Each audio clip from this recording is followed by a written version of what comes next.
কেতিয়াও সমাধান হ'ব। আজি ৰাইজে অসমৰ 6 জনগোষ্ঠীৰ জনজাতিকৰণ, অসম চুক্তিৰ 5 নং 6 নং দফাৰ ৰূপায়ণ, এই ধৰণৰ কথা বতৰাবিলাক ৰাহুল গান্ধীয়ে আমাৰ ৰাইজৰ পৰা বুজ লৈছে আৰু আহি থকা সময়ত আমি বিশ্বাস ৰাখিছো, আমি আশা ৰাখিছো যে অসমৰ ৰাইজে যি দিহা পৰামৰ্শ, যি ধৰণৰ সমস্যা আমাৰ নেতাজনে উত্থাপন কৰিছে, দেশৰ এক শক্তিশালী কণ্ঠ হিচাপে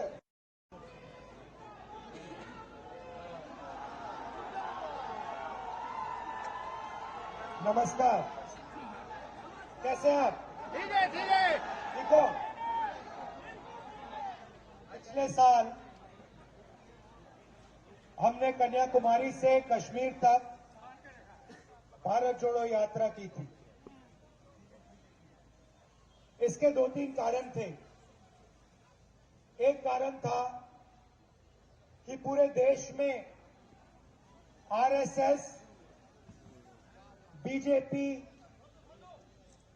ने नफरत और हिंसा फैला दी है।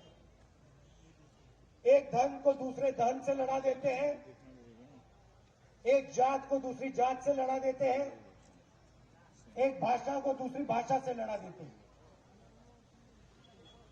करते क्यों हैं? क्योंकि आपका ये ध्यान इधर उधर करना चाहते हैं। इनका लक्ष्य सिर्फ एक है कि आपका जो धन है वो आपसे छीनकर उनके जेब में चला जाए। इसीलिए हमने भारत जोड़ो यात्रा की। 4000 किलोमीटर चले, किसानों से मिले, मजदूरों से मिले, युवाओं से मिले, माताएं और बहनों से मिले। युवाओं ने हमें कहा कि राहुल जी, देश का सबसे बड़ा मुद्दा बेरोजगारी है। हम डिग्री ले लेते हैं, कॉलेज में पढ़ लेते हैं, यूनिवर्सिटी में पढ़ लेते हैं, स्कूल में पढ़ लेते हैं, मगर आज के हिंदुस्तान में हमें रोजगार नहीं मिल सकता है। ये बात सही है, गलत है?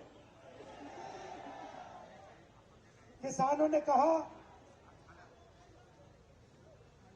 हमारे को अपनी मेहनत का फल नहीं मिलता, सही पैसा नहीं मिलता, सही दाम नहीं मिलता।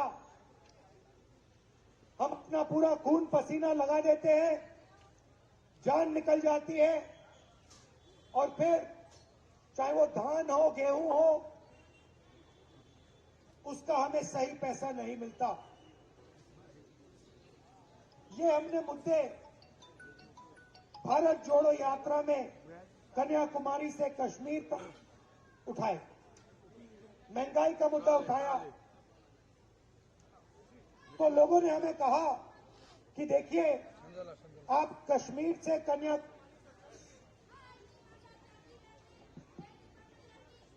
से कन्याकुमारी तो आप चल लिए, मगर असम, मणिपुर, नागालैंड, अरुणाचल, ओडिशा, यहां तो आप चले नहीं, यहां तो आप गए नहीं। और उन्होंने कहा, बहुत सारे लोगों ने कहा कि आपको एक और यात्रा करनी चाहिए, भारत जोड़ो यात्रा, न्याय यात्रा, जो नॉर्थ ईस्ट से शुरू हो और महाराष्ट्र तक जाए। हमने ये बात स्वीकार की और इसलिए मैं आज आपके सामने यहां खड़ा हुआ हूं। अब आप जानते हो असम में क्या हो रहा है, आप जानते हो। हिंदुस्तान का सबसे भ्रष्ट चीफ मिनिस्टर कौन है? क्या नाम है उसका?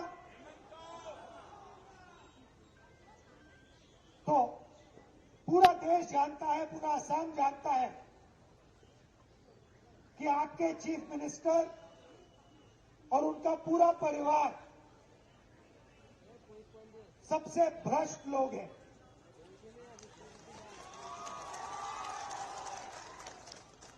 अब ये सोचते हैं कि लोगों को डराकर, धमकाकर उनको दबा देंगे। जैसे यात्रा में कभी हमारा परमिशन काट देते हैं, कभी लोगों को आने नहीं देते हैं, कभी हमारे झंडे जला देते हैं, हमारी होर्डिंग्स गिरा देते हैं, मगर इनको बात समझ नहीं आ रही है। ये यात्रा राहुल गांधी की यात्रा नहीं है, ये यात्रा असम की जनता की आवाज की यात्रा है। और वो जो भी करना चाहे कर सकते हैं। ना राहुल गांधी ना असम की जनता आपके चीफ मिनिस्टर से डरते हैं।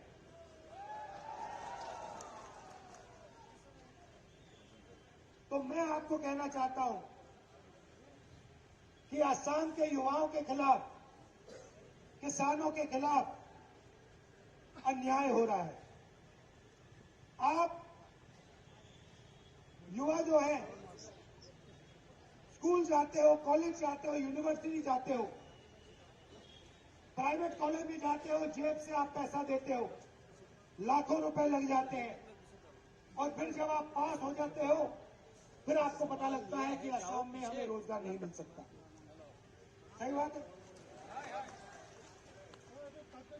किसानों को सही दाम नहीं मिलता। छोटे दुकानदार जो हैं, स्मॉल और मीडियम बिजनेस चलाने वाले लोग जो हैं, उनको नोटबंदी और जीएसटी से मार दिया। नोटबंदी से यहां किसी को फायदा हुआ? जीएसटी से यहां किसी को फायदा हुआ? आप जानते हो जीएसटी से किसको फायदा होता है? हिंदुस्तान के सबसे बड़े 2-3 उद्योगपतियों को फायदा होता है। ये तो पूरी की पूरी सरकार, असम की सरकार एक परिवार के लिए चलाई जा रही है और देश की सरकार अदानी जी के लिए चलाई जा रही है। और आप देखकर आ जा रहे हो, आपको ना रोजगार मिलता है, महंगाई बढ़ती जाती है, किसानों को सही दाम नहीं मिलता। इसलिए हमने ये यात्रा यहां शुरू की। हम यहां यात्रा में लंबे भाषण नहीं करते हैं। 7 घंटा 8 घंटा हम आपके साथ मिलते हैं। आपके डेलीगेशन आते हैं, लोगों से बात करते हैं, किसानों से, मजदूरों से मिलते हैं, छोटे दुकानदारों से मिलते हैं। क्या हो रहा है? जैसे अभी टी गार्डन के मजदूर आए, उन्होंने मुझे कहा कि देखिए, हमें कम पैसा मिलता है, 250 रुपए तक मिलते हैं, एम्बुलेंस तक नहीं है, एम्बुलेंस में हम बैठते हैं, कंपनी वाले पैसे ले लेते हैं। तो ये मुद्दे यात्रा में हमें बताते हैं और फिर हम आपके मुद्दों के लिए लड़ाई लड़ते हैं। ये है यात्रा का लक्ष्य। आपने इतना प्यार दिखाया, अपनी पूरी शक्ति आपने इस यात्रा में डाली, हमारी मदद की, प्यार से बात सुनी, इसके लिए मैं आप सबको दिल से धन्यवाद कहना चाहता हूं। और एक बात आप समझ लीजिए, चुनाव आएगा तो बीजेपी को कांग्रेस पार्टी भारी बहुमत से हराने जा रही है। हमारे जो कार्यकर्ता यहां आए हैं, मैं जानता हूं कि आपको धमकाया जाता है, डराया जाता है, मारा जाता है। आप हमारे बब्बर हो, आप किसी से नहीं डरते हो, आप हमारी विचारधारा के लिए लड़ते हो। दिल से आपका धन्यवाद करता हूं। आप सबको बहुत बहुत धन्यवाद। नमस्कार, जय हिंद।